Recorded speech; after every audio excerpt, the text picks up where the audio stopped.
अब दास को ना जाने क्यों अंदर से ये महसूस हो रहा है कि गुरुजी कभी भी अचानक साध संगति में आ सकते हैं। देखो, दास अपनी बता रहा है, दास को जो महसूस हो रहा है ना कि ये परमात्मा कभी भी अचानक से साध संगति में आ सकते हैं। सत्सेवक भाई बहनों के घरों पर आ सकते हैं, चाहे एक के आओ, चाहे दो के आओ, चाहे 100 के आओ, समर्थ है। और दास को 2 दिन पहले स्वप्न भी दिखाया परमात्मा जी ने कि ऐसे ही सत्सेवक भाई बहन बैठे हैं। किसी भी सत्सेवक भाई बहन की शक्ल मुझे ध्यान नहीं, लेकिन 150 भाई बहन बैठे हुए हैं। दास भंडारा कर रहा नीचे बैठकर, अचानक से गुरुदेव भगवान आ गए और गुरुदेव भगवान भी जमीन पर बैठकर दास के सामने वाली लाइन में बैठकर भंडारा कर रहे हैं। और किसी के दिमाग में नहीं आई, जब दास ने 2-4 पूरियां खा ली, सामने बैठकर गुरुदेव भगवान भी भोजन कर रहे हैं, दास भी कर रहा है सामने बैठकर, फिर अचानक से दास के दिमाग में आई कि गुरुजी बैठे सामने तो, और हमने तो गुरुजी को कहां बैठाना चाहिए था और गुरुजी बैठे कहां है। दास फूट फूट के रोने लगा, स्वप्न में फूट फूट के रोने लगा कि हे परमात्मा, अब सिंहासन कहां से लाऊं। हे परमात्मा, आप जी को तो सिंहासन पर बैठना था, अब सिंहासन कहां से लेके आए। और दास फूट फूट के रोने लगा कि भाई तुम सत्सेवकों के दिमाग में भी नहीं आई, मेरे भी नहीं आई ये बात। और उसके बाद में अचानक से दास की जो आंखें हैं वो खुल जाती है, किसी का फोन आ जाता है, तो मोबाइल की रिंग बजने से स्वप्न टूट गया। तो परमात्मा ने ये महसूस करवाया, और भी बहुत सारे भगत भाई बहन हैं, उनको भी परमात्मा जी प्रेरणा कर रहे हैं जबरदस्त कि बच्चों, मेरे को तो बिल्कुल मानुष से भी नीचे की कैटेगरी में आश्रम वालों ने मान के रखा हुआ है, या कोई गुरु को परमात्मा वाला काम नहीं है। तो बहुत सारे भाई बहनों को भी परमात्मा जी प्रेरणा कर रहे हैं। दास को भी ये प्रबल प्रेरणा हो रही है कि भाई अगर अचानक से गुरुदेव भगवान साध संगति में आ गए, और आना है परमात्मा ने, दूसरा तो कोई है ही नहीं सिस्टम।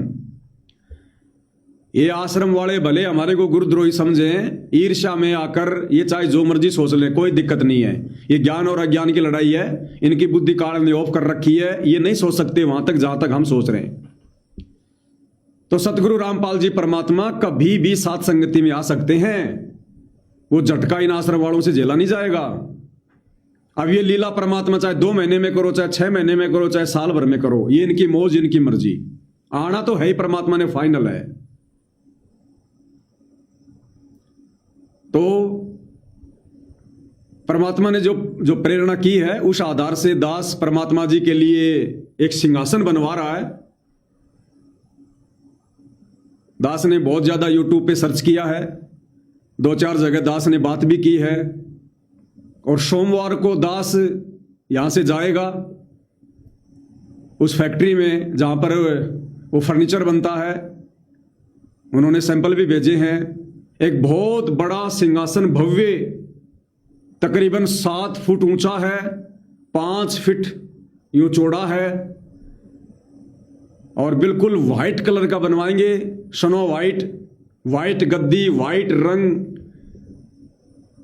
लकड़ी का पूरा काम कंप्लीटली डिजाइन के साथ में, और कुल्टिंग वगैरह, गद्दा वगैरह।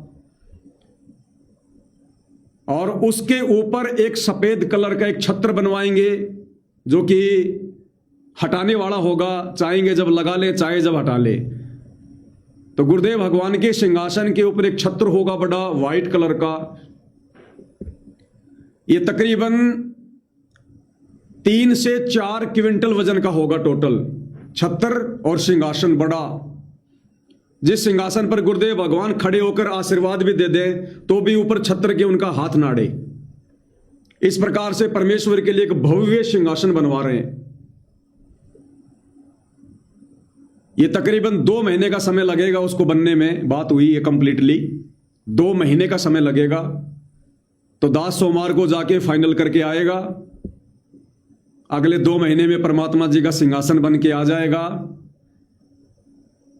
और लाकर हम रख लेंगे। ना जाने परमात्मा अचानक से कब आ जाए। क्या सेव सम्मन नेकी ने सोचा था कि परमात्मा जी हमारे घर पर आएंगे? लेकिन आज तो कलयुग की पिछली पीढ़ी है, परमात्मा ने ज्ञान आधार से बिल्कुल क्लियर कर दिया है। उस कुएं में परमात्मा कब तक बैठे रहेंगे, उस खुली जेल में परमात्मा कब तक बैठे रहेंगे। आना ही है परमपिता परमेश्वर जी ने एक ना एक दिन। वो तीसरा झटका यही तो होगा, वो तीसरा झटका यही तो होगा जब परमात्मा साथ संगत में आके सिंहासन पर विराजमान होंगे। परमेश्वर अपनी उन आत्माओं से मिलेंगे, उन भक्तों का भगवान से मिलन होगा जो वास्तव में सतलोक के लिए तैयार हो गए हैं। दुनिया देखेगी, संगत देखेगी, उस समय इन लोगों से सहन नहीं हो पाएगा, आश्रम वालों से, गुरु जी के परिवार से, कि ये क्या हो गया। तो वो तीसरा झटका होगा वो, और वो परमात्मा कब देंगे ये तो उनका अपना काम है। वो 6 महीने लगे, 2 महीने लगे, साल भर लगे, 2 साल लगे, हमें कोई दिक्कत नहीं। परमात्मा की मौज है, उनकी मर्जी है। तो दास सोमवार को अपने कुछ भगत भाइयों के साथ में जयपुर से तकरीबन 400-500 किलोमीटर दूर है, वहां दास जाएगा और उसको फाइनल करके आएंगे, लाकर अपने घर पे हम रख लेंगे। जब तक गुरुदेव भगवान नहीं आते हैं तब तक हम घर पर सिंहासन पर गुरुदेव भगवान की प्रतिमा रखकर उनकी पूजा करेंगे। और जिस दिन गुरुदेव भगवान आ जाएंगे, जिस भी भगत भाई के घर पर आ जाएंगे, जरूरी नहीं है कि मुझ पवन दास के पास ही आएंगे, ऐसा सोचना भी मत। ये मालिक की मौज है, मालिक की मर्जी है। ये हम नहीं कह सकते कौन आत्मा क्या है, कैसी है। हम किसी आत्मा की गरीबी को देखकर, उसके शरीर के रंग को देखकर हम ये जज नहीं कर सकते कि ये भगत अच्छा है कि ये भगत कमजोर है। तो परमात्मा किसी भी सत्सेवक भाई बहन के घर पर जिसकी नीयत शुद्ध है, जिसकी श्रद्धा पूरी है, जिसका समर्पण पूरा है, जो अपने सतगुरु पर पूर्णतया आश्रित है, परमात्मा तो उसी के घर पे दया कर देंगे। तो जैसे हमें पता चलेगा कि गुरुदेव भगवान आ गए हैं मालिक, तो उठा के सिंहासन परमेश्वर जी का तुरंत वहां जाके विराजमान कर देंगे। अब भगवान के साथ भगवान वाले काम करने, भगवान को मानुष मान के लोग अपनी दुर्गति करवा रहे हैं, वैसा काम अब हम नहीं करेंगे। सत्संगत वाले, दुनिया देखेगी कि परमात्मा क्या होता है, परमेश्वर क्या होता है, भक्तों के द्वारा गुरु को भगवान कैसे माना जाता है।